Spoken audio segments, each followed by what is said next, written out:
Cool. Oh, I thought that I've always used Fathom, but then yeah, I didn't know what Edward was using before. But I think he was just using Google to record, which is why we host this. But all good, we can do that too. Does All right. Fathom give a transcript as well? it gives a transcript, and it also has like an AI summary that I like about it. So I can just put the AI summary for anybody who misses can just like get the gist, right? So that's the thing I like about Fathom. But yeah. Cool. Yeah. All right. Well, let's get started. So thanks everyone. As usual, we'll start off with some highlights as people trickle in for the main bulk of the meeting. But I think the biggest one is the Apache Iceberg 1.3 release. So huge thanks to everyone who scrambled to get stuff in. I know that we had like Timestamp TZ and other, excuse me, other last minute fixes going in. I know like a lot of Anton's work was trying to get in before the deadline as well. We made it, and Jack says he thinks it's probably in the new or next release of EMR, which is a really good thing. I'm very much looking forward to just having that out there. So thank you to everyone who participated in that release and got all of the wonderful new features out there. Really great to have Spark 3.4 support and all of that. The next thing I want to highlight is the progress on the encryption side. So we've been talking with the Apple folks for quite some time about encryption and basically how are we going to layer encryption into tables. I think we've really refined that that plan so that we are basically only needing to hit KMS for a single key at the table level, and then using that to decrypt the manifest list and keeping all keys in for manifests in the manifest list and all keys for data files in manifests, which keeps us constantly rotating keys as new metadata files are written. So it both keeps our keys rotating and pretty nicely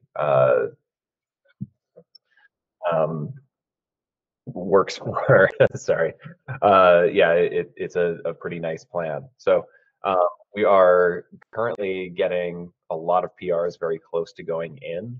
So if you're interested in the progress of that, we can talk about that later, or just wanted to highlight that things are finally going in and ready. So we just added encryption key and AAD plumbing to the Parquet write builders, so you can use our write builders to encrypt Parquet files now. Next, I want to highlight the addition of, I guess, both UID and timestamp without time zone in Spark. So, thanks to the team, Faco contributed timestamp without time zone just before the deadline to get it into 3.4. Really nice to have that out. I think we've been waiting for quite some time for Spark to support that. I guess Reynolds finally was not looking at the community for a couple of weeks and they got it in, something like that. All right, then the last one is the basically overhaul of handling of files in Spark's merge plan. So Anton did quite a bit of work to separate deletes from inserts, fix the sort order for merges where you might have updates that were really hard to handle before. So all of that just goes to reduce the number of files that are created every time we do a merge. And in addition, there were a few updates to just general sort order preferences when we are say using range partitioning or hash partitioning or something like that. Now we're taking advantage of AQE a whole lot more on the right path. So that going into Spark 3.4 should really help us with the number of files that are created in a lot of different situations, depending on what you do with your table in the merge code. And it's going to be really nice to no longer create quite so many files by default and just have better handling for files by default. Those are actually things that hint to Brian we should probably start talking about in the Trino community, because we've gone and said like, hey, if your table settings are this is how we should probably prepare the data from a merge. And it would be good to share what we've done in Spark across to Trino to make sure the Trino community is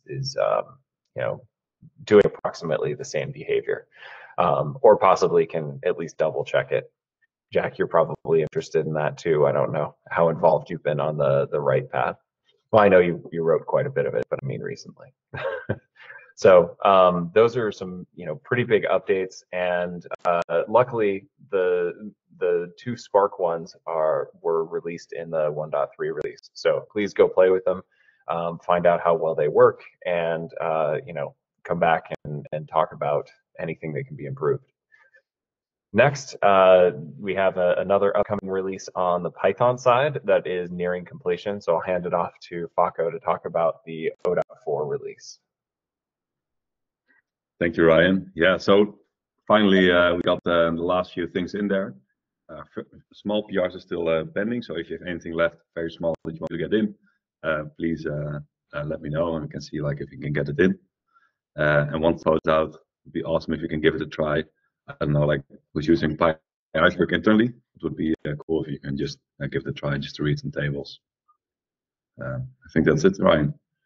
Cool. Yeah.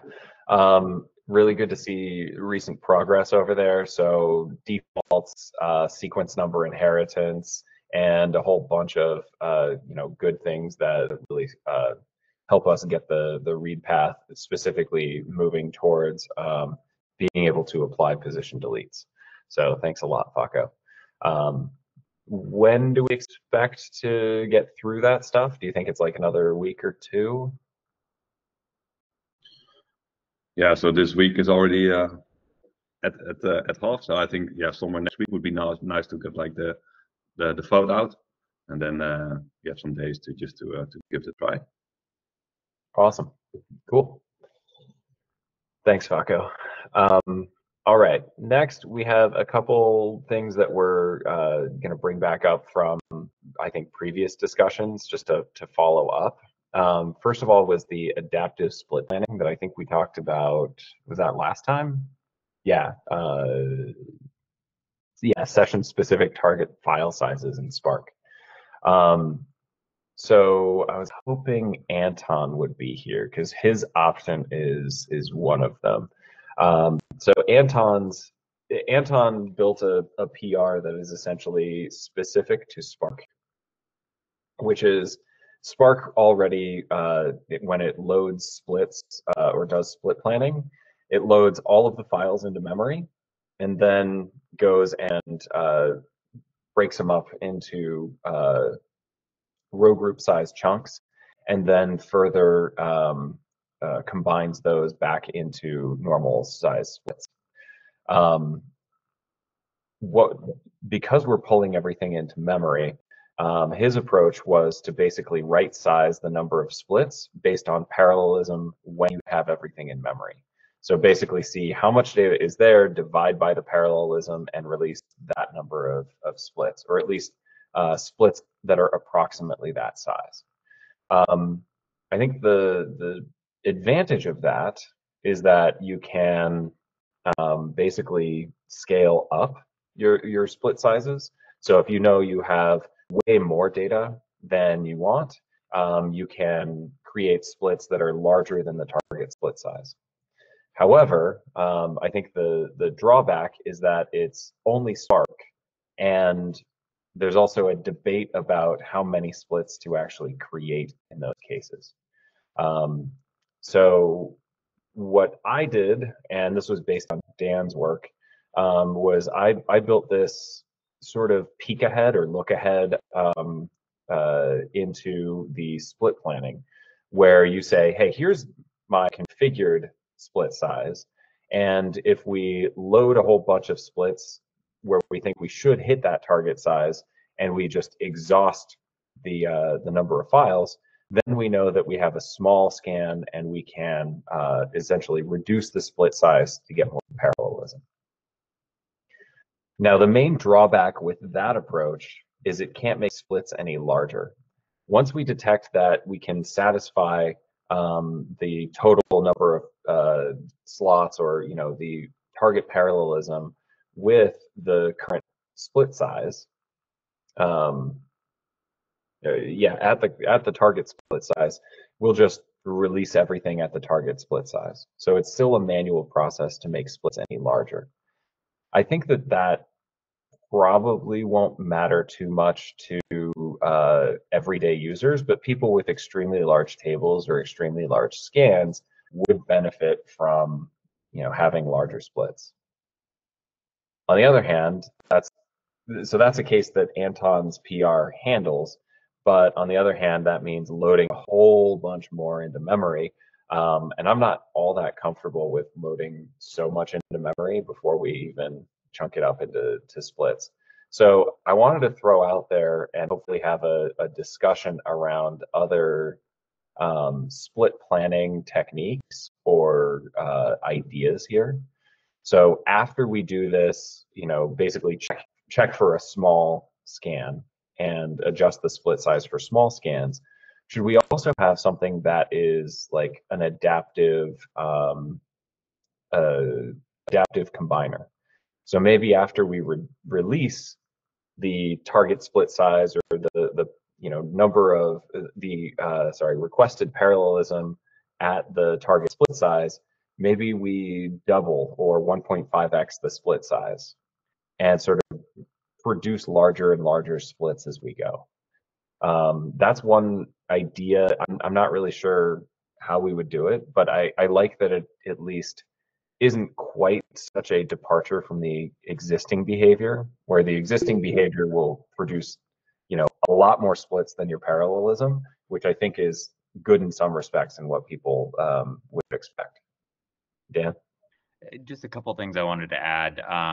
There's kind of these two cases. Hey, we actually have like too little data, and that would typically collapse into a single task, and that's kind of like a performance issue that we want to address, because in a lot of cases you're just collapsing to the point where you have no parallelism, and that becomes kind of the long pole in a job. And then the other one that Anton brought up, I think, as part of the discussion, was the larger case where you're scanning huge amounts of data and maybe you want some larger tasks.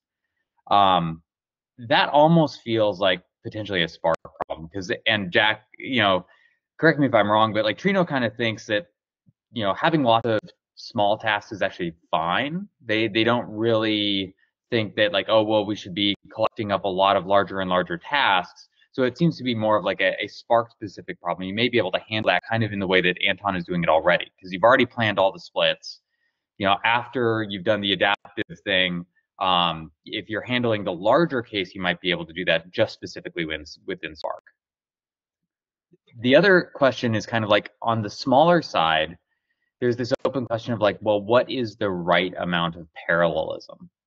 And that's something that Anton brought up as well, because originally, and I think in your implementation and what I started with, we just like set some sort of default. But Spark also has like, well, maybe how many executors it has or how many tasks it can possibly run. And then it's a matter of, well, how fine-grained do you split this up? And do you want lots of little tasks, or are we really just targeting cases where it's like, hey, we want at least some base amount of parallelism so we don't collapse into a single task? So there are a couple things there. It's like, what is the right parallelism for the small side? And then do we need to do the big side, or is that just a Spark specific thing?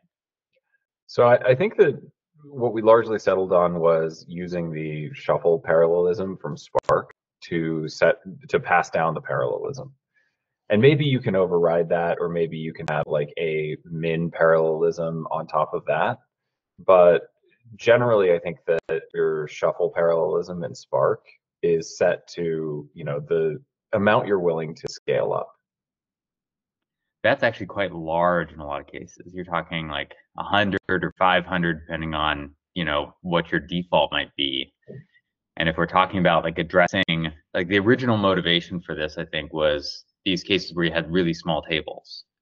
So we're going to do 100 tasks for any table that's small, because we just like adaptively planned this But that's why we have the minimum split size, right? We say, hey, we're not going to go any smaller than 8 or 16 megabytes, and we address like too much parallelism that way. Jack, I'm really interested in what you're thinking, especially from Trino. Yeah, the current way Trino does planning is actually doesn't even use the plan task. It's running plan files, and then for every single file, it's then called the task.split to get the splits. And as you said, it's getting the splits by batch, so it's not actually getting everything in memory and then do the planning again. So it's gonna definitely benefit a bit more from the approach that Ryan is saying. But for what I was considering, because we are working with systems that kind of determines the number of workers in a cluster based on heuristics like table size after like applying a filter, those kind of things. So it's actually a combined effort that if you have a table with certain size and we do want to achieve a balance between the number of workers we request versus the number of parallelisms we give. So if we spawn up a very large amount of tasks, and that results in requesting a very big number of workers, then from the total cost saving perspective, you are paying a ton of money just to run a very simple query, which is still not desirable by many of the users. So currently what we do internally is to do this like based on heuristics, essentially. So we estimate the ideal split size to use before we do the planning. So based on table size and also the filter applied to the table to estimate the amount of data and also estimate the number of splits that could be generated, and then use that to get a estimated split size, and then use that to request workers and run the actual split generation. That is what our kind of internal logic is. So it's really totally avoids like looking ahead or any sorts of things like that. Well, so wouldn't you also benefit from this if you were off by a little bit? So say you plan and you say, okay, we're going to have 50 splits and 10 workers. And instead of having, that many splits, you end up with something a tenth of the size. In this case, we could actually know that you could pass down, hey, we have 10 workers to work with, and we could still spread out the tasks across those workers, right? So knowing the actual parallelism and the actual data size, might help you guys out. Right. Yeah. I agree. It's just at that point of time, we kind of already roughly knows how many splits we are going to generate and can go with that. So at that point, this algorithm is not really helping too much from what I'm seeing. Yeah. Okay. So do you guys think that you would, in general, not in the specific case of Athena though, do you think that it would be helpful to combine splits into larger progressively, or how does that work? Because I actually have a problem with Anton's idea of taking, if you have 100 workers, taking the amount of data you have and dividing by 100, because I think that what you're going to get is an even distribution, assuming that those tasks complete at the same rate. But we know that some tasks are going to take longer because they have more selected records and produce more output data. And so what we generally recommended was like having 3 to 5x the number of tasks as parallelism.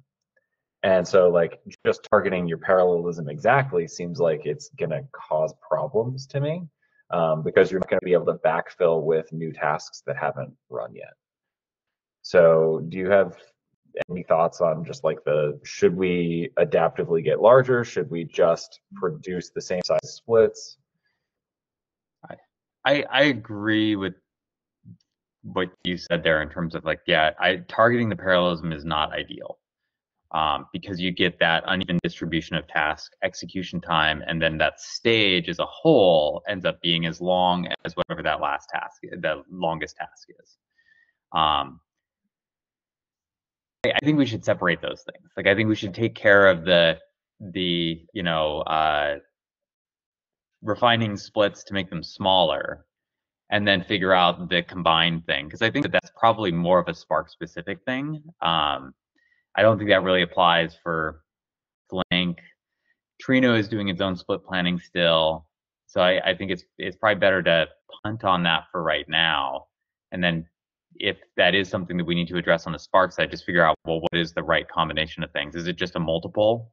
Do we shoot for 5x the number of, shuffle partitions or something like that? I guess it could be configurable. Yeah. Yeah. Okay. So I think what we should probably do is, take this and have a closer conversation with Anton about how we want to do at least the small side, and then see, do we want to plumb this through Spark? On the other hand, though, like, I don't know that we want to do adaptive split planning in core if Spark is just going to do its own thing anyway. Is there a lot of value there?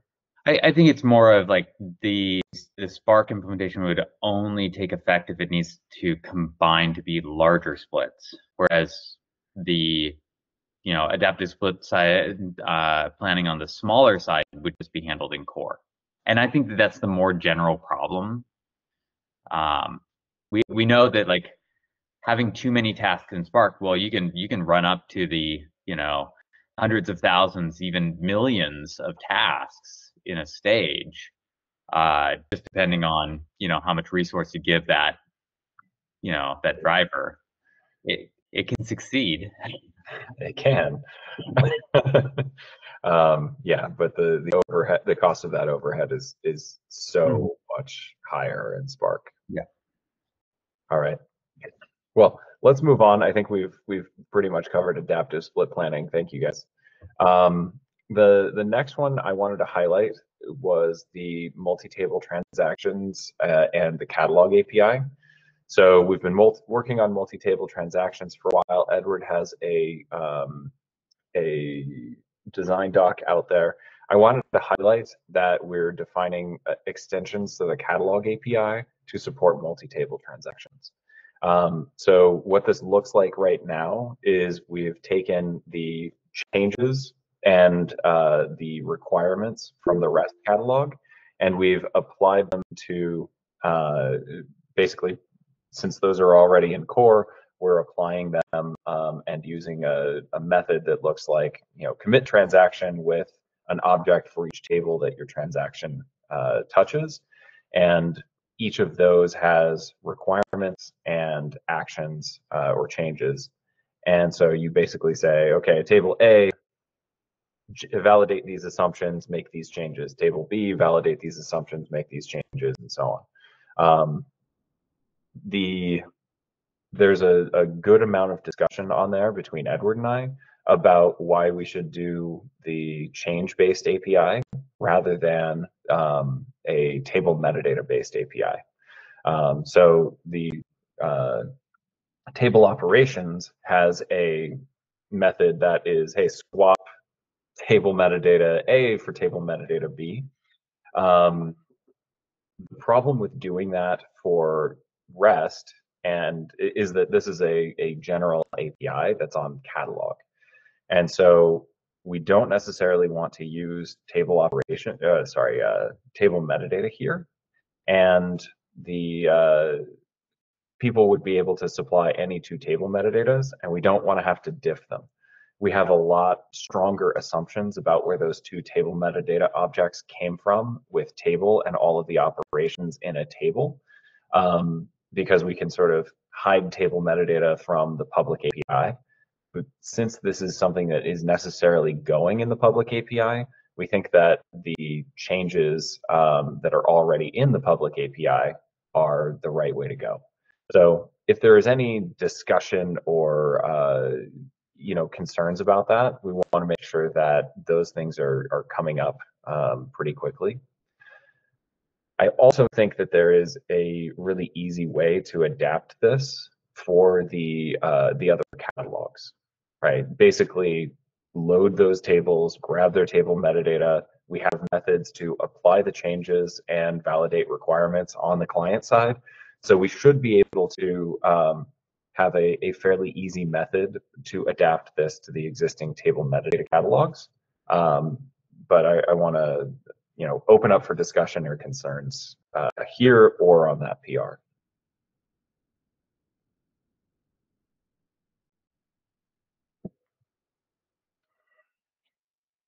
Since it seems like no one, oh, sorry, go ahead, Falco. Yeah, so I played around with for the Python side. I think I prefer to change API as well. I think it gives you more control on what's happening. We do have to implement like all the change operations also in Python probably for the other catalogs other than REST. But yeah, so far, and also the objects that are generated from the Open API work quite well. So I'm very happy with like the new multi-table selection. How's it looking? I think it works quite well. Awesome, thank you. And just to follow up on that, like there are a lot of methods and helper classes for applying changes to either validating requirements or applying changes to table metadata. So it is fairly easy to go from table metadata plus changes to the table metadata that you need to commit. And in fact, you can see in catalog handlers, which is the basically implementation of the REST protocol that adapts to a normal catalog. You can see exactly how that's happening. And so something like that would be just built into the base Metastore catalog. So, base Metastore catalog, assuming that the base Metastore catalog can actually, do these multi-table swaps, which I think we should be able to do for JDBC, but I'm not confident we can do for other catalogs. So I just wanted to give a quick update on that. Please take a look, but I won't spend a ton of our time on it. The next one was I heard people interested in the incremental changelog scan with deletes. Is Stephen here? No, I don't see Stephen. So the background on this one is that we have an incremental changelog scan for basically planning getting tasks to incrementally consume a table.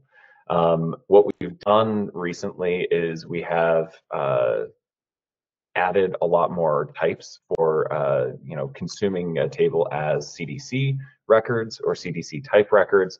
I think the idea here is just to hook up some of those things. So it's not a batch API, but it is the incremental API. So I wanted to see what the status of that was, but I don't know if anyone here has up-to-date status on the work that has been going on for CDC consuming an iceberg table. So I think maybe we'll punt that for the next time. Similarly, I was hoping that we could get a status of views. I haven't checked those PRs in a little while, but I think Amog has been working on that. Jack, do you know anything about where the view PRs stand? Yeah, I was also thinking Amog just now. He has some personal issues, so he was a bit busy past few weeks. But I think he had a talk with Edward, and Edward's picking up his PR for the metadata parser. But after he resolved his personal issues, he's planning to go back to work on this. So we can talk about that after he's back. Okay, great. That explains why we haven't seen him in a while. I hope he's doing all right. Okay, next is Ajanta here because we pulled a topic from last time forward, there was some discussion on partition stats. Nope, we're striking out. No one's here this week. That's all right. And then actually for the partition stats, I was having a similar thread I think I sent yesterday to the dev list, because we are looking to integrating the NDVs in the Puffin files, and and I remember one of the reasons that the partition stats was developed because like this kind of thing are better put into the partition stats, because you can then use NDVs in different partitions to get more accurate estimations. And then we were discussing this internally, and there was something brought up that why not even put that into the manifest level as a part of data files, because if you have the sketches, then you can run the aggregations on those sketches across the files as well. And that gives you even more accurate estimates. So, and that brings the conversations to, I remember we have talked about putting additional stats, like how should we do that in the manifests, but we never reached any conclusions. So do we have any thoughts about what should be our path forward for that kind of thing? Yeah, so I have thoughts, of course, about this area. The reason why, so the NDV is a great example here, where you can have any subset of a table, whether that's a file or a partition, and then you have like an NDV value for that, right? You also have a sketch that backs that NDV.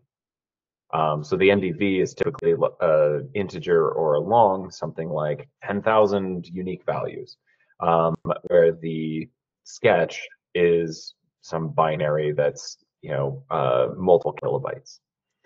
I think that the main issue is how do we track, or where do we track that sketch?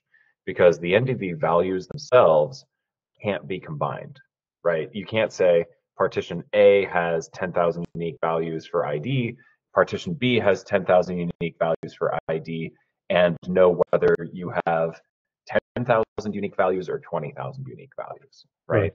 And as you combine those, you just get this wider and wider range of possible combinations. So I think that that is the biggest challenge here. You need to keep sketches around if you're going to merge.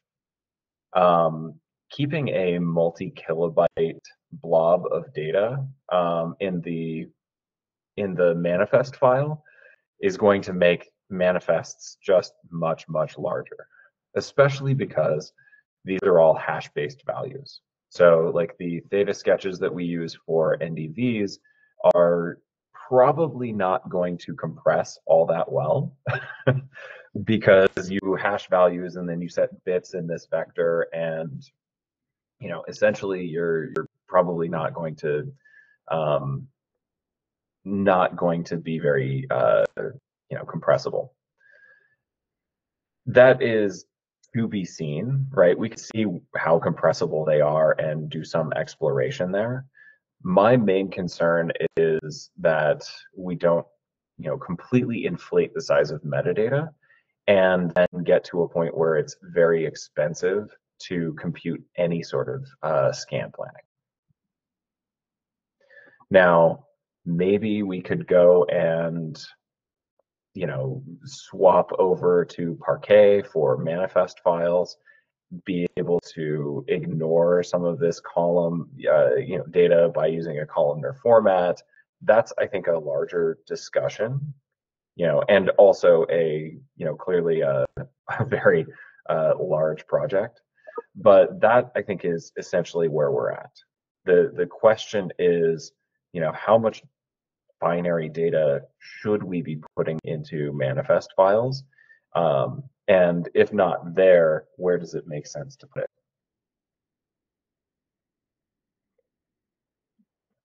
Right. I think most people are aligned on this. And the NDV is a good example. I mean, the NDV sketch is a good example for, we probably don't want to put in the manifest, but if not, where do we put that? I remember like before we had a proposal for secondary index, and that was a time when we were saying that we want to have separate files for storing those.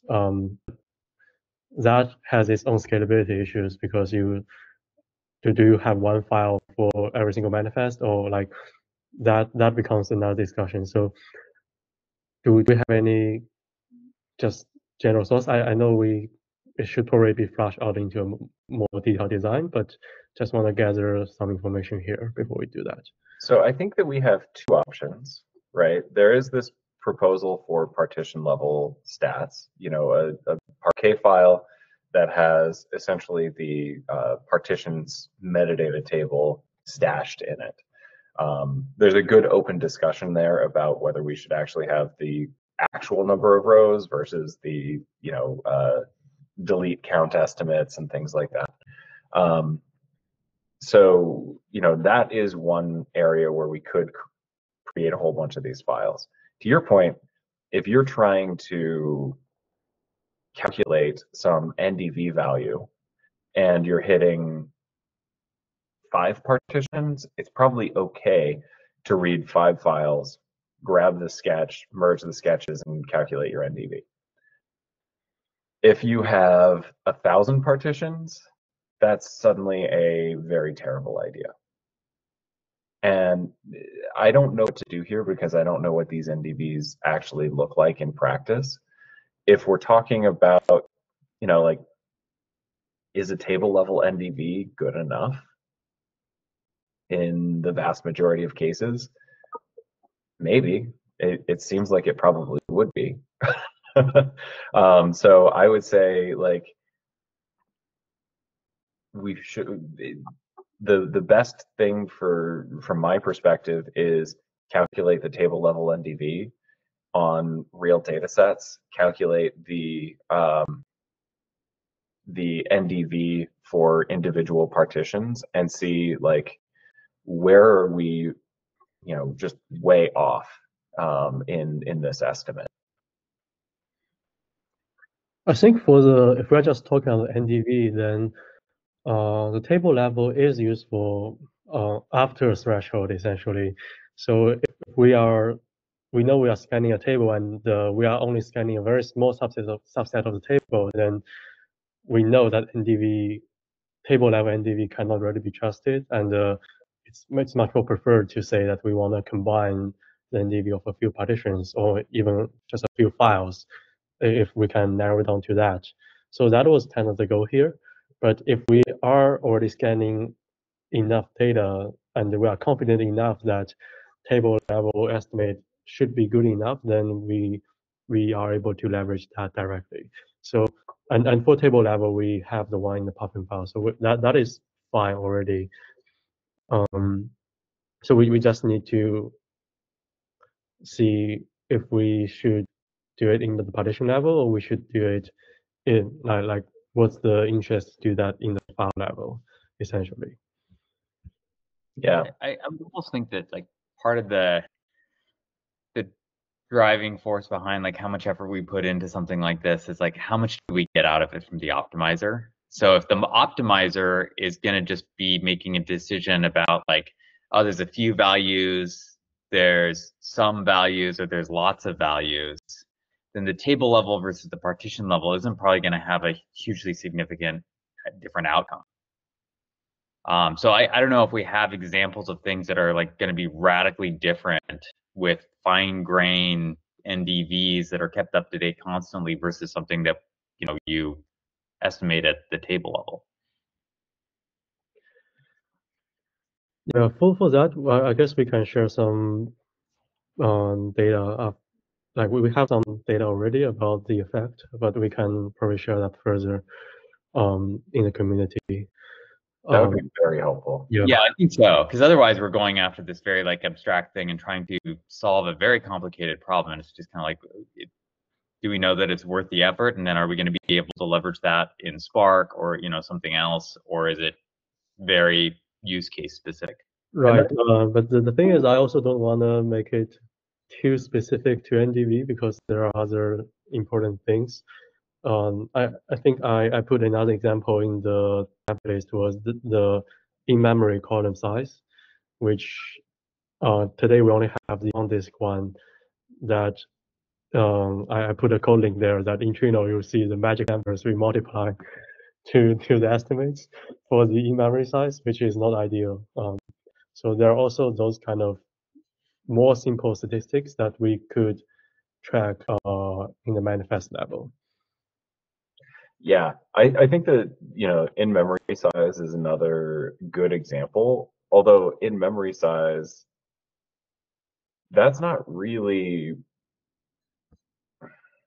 that doesn't have the same characteristic as NDV because you can just add those values together, right? The in-memory size of all the data in one partition plus the in-memory size of all the data in another partition is those two values added together. And if you want to compute an average value for rows, then you can do that very easily. Right. It's So actually on the other side of the spectrum. Yeah, and that's something that I think goes it would work very neatly in the partition stats files. Or even partition stats might be overkill at that point because you could just put a value for every partition in a Puffin file, or some sort of variability across partitions, like estimating that value. You can probably do fairly easily without necessarily keeping the value per file, or sorry, per partition.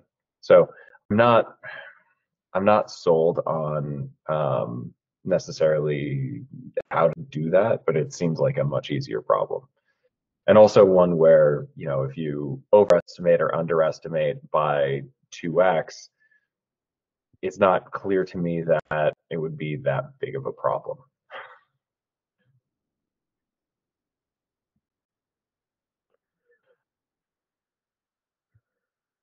Cool. So looks like, yeah, from my side, I can share some data regarding NDV, and we probably want to have some separate discussions around those two different aspects for column size and NDVs. Yeah, I think so. I do really like the idea of having those column size estimates. And it might just be that the easiest thing is to put those column size estimates into the partition stats. That seems like a fairly good way to go about it. Although that's the uncompressed column size. We have compressed column size in the manifest itself.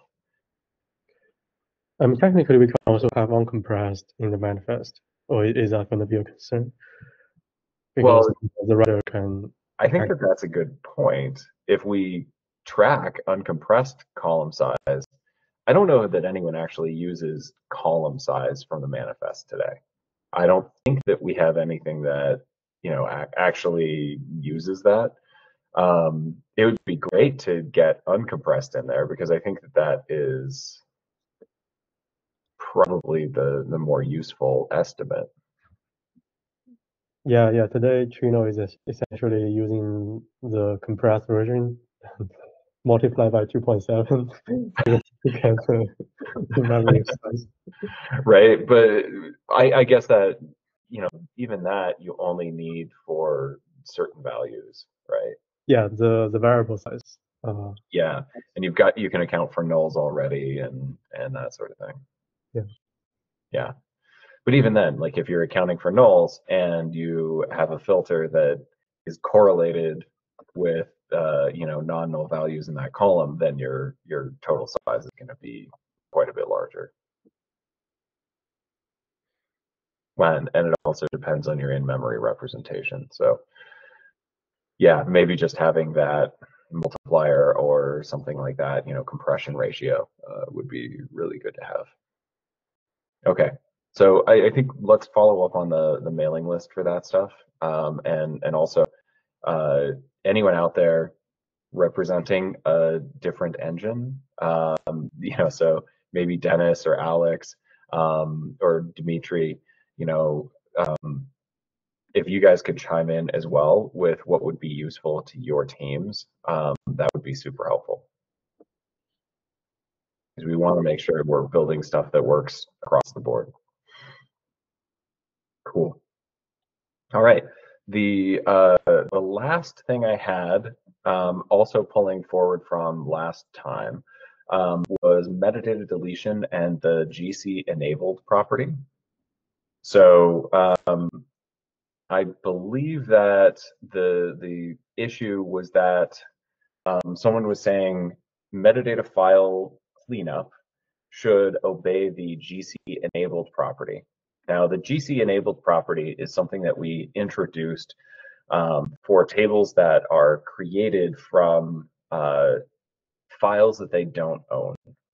So this is going outside of the Iceberg spec in general, because the Iceberg spec says, it basically doesn't address cases where a table doesn't own its own files, right? So basically we said, okay, well, we might create Iceberg metadata around a set of existing Parquet files, and therefore, we need some way to turn off garbage collection and not delete those files when they age out of the table or are expired or deleted or whatever. This has so far only applied to data files. Metadata files like manifests are assumed to never be shared across tables. Going one step further, systems like Nessie unfortunately keep track of the metadata files themselves and actually do catalog level branching by keeping multiple metadata files. Now, this isn't something that is explicitly disallowed by the spec, but there is an assumption in the format in general that the entire state of one table is either contained by or referenced by a single table metadata file. So the practice that Nessie uses here is pretty far outside of the assumptions of the format in general. So there was a suggestion for GC enabled to stop metadata file deletion because metadata file deletion, screws up other systems where you keep track of those older metadata files.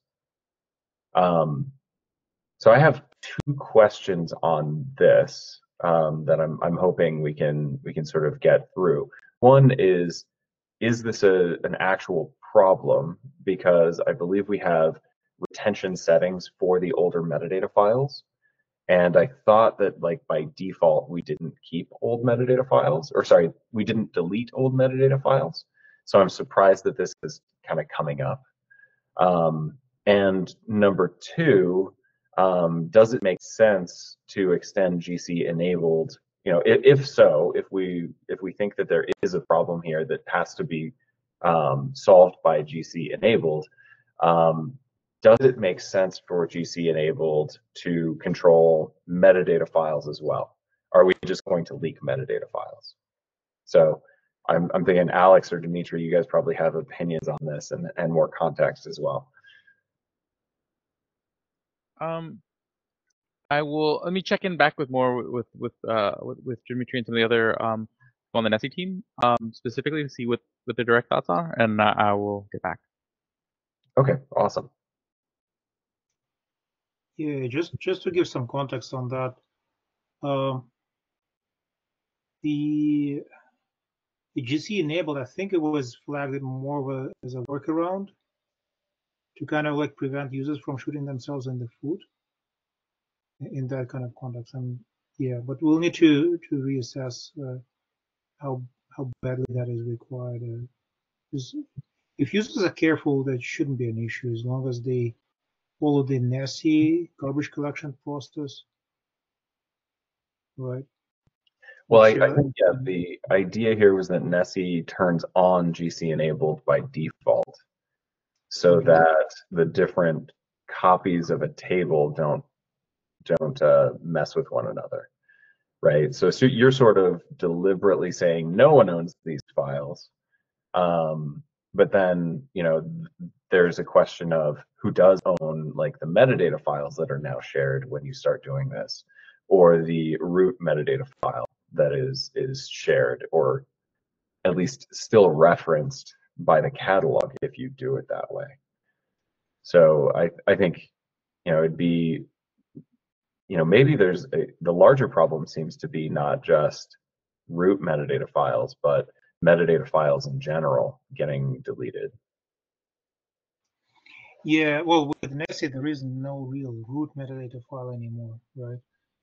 Because it can keep track of the whole history of the table evolution, and user can go back in time, right? So the notion of root is kind of fuzzy with Nessie. Yeah, which I think doesn't explicitly violate the spec, because we never stated in the spec that you can't do that.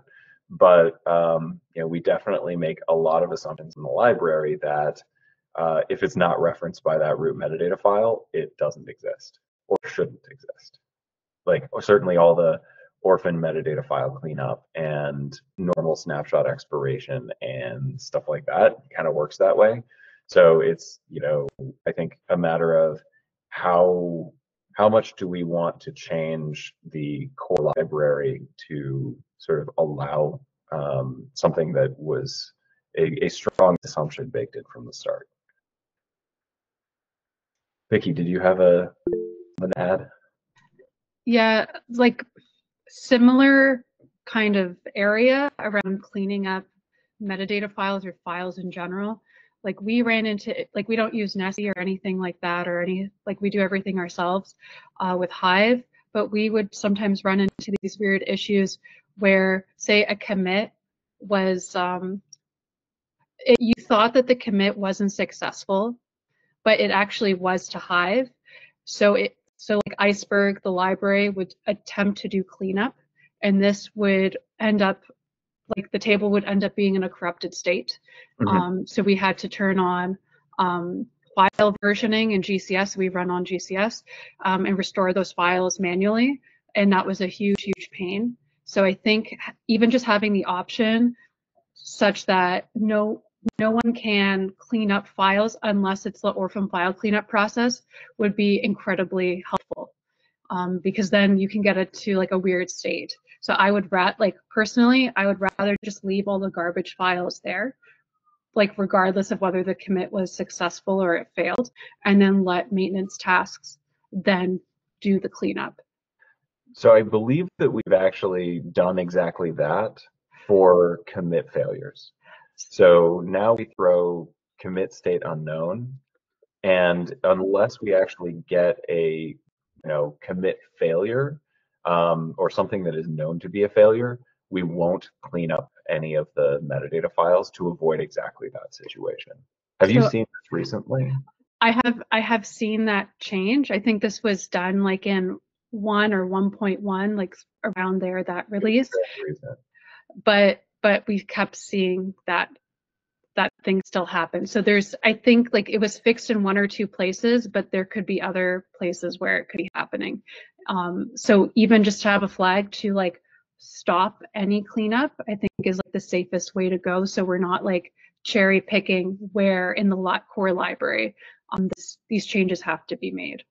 Well, so that's definitely an option, but that would have to be on the commit path, right? An option in the commit path that says completely skip cleanup. Yeah.